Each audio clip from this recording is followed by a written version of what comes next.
What advantage, then, has the Jew, or what is the profit of circumcision? Much in every way, chiefly because to them were committed the oracles of God. For what if some did not believe? Will their unbelief make the faithfulness of God without effect?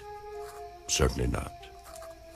Indeed, let God be true, but every man a liar. As it is written, that you may be justified in your words and may overcome when you are judged.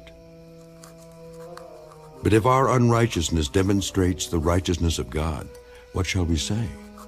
Is God unjust who inflicts wrath? I speak as a man. Certainly not. For then how will God judge the world? For if the truth of God has increased through my lie to his glory, why am I also still judged as a sinner? And why not say, let us do evil that good may come? As we are slanderously reported, and as some affirm that we say. Their condemnation is just. What then? Are we better than they? Not at all. For we have previously charged both Jews and Greeks that they are all under sin. As it is written, there is none righteous, no, not one. There is none who understands. There is none who seeks after God. They have all turned aside. They have together become unprofitable. There is none who does good, no, not one.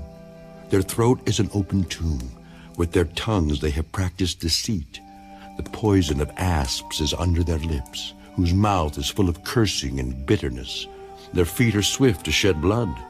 Destruction and misery are in their ways, and the way of peace they have not known. There is no fear of God before their eyes.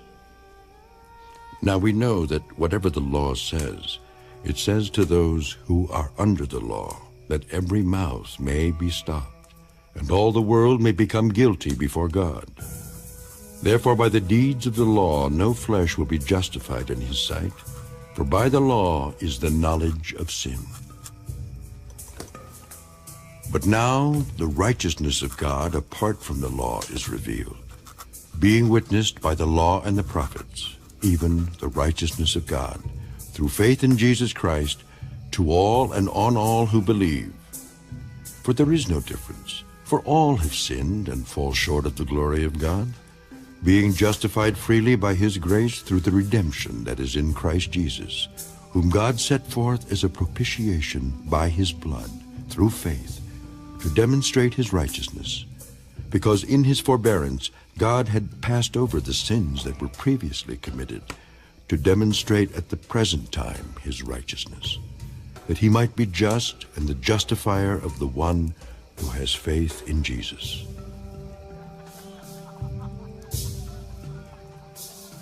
Where is boasting then? It is excluded. By what law? Of works? No, but by the law of faith. Therefore we conclude that a man is justified by faith apart from the deeds of the law. Or is he the God of the Jews only? Is he not also the God of the Gentiles? Yes, of the Gentiles also, since there is one God who will justify the circumcised by faith and the uncircumcised through faith. Do we then make void the law through faith? Certainly not. On the contrary, we establish the law.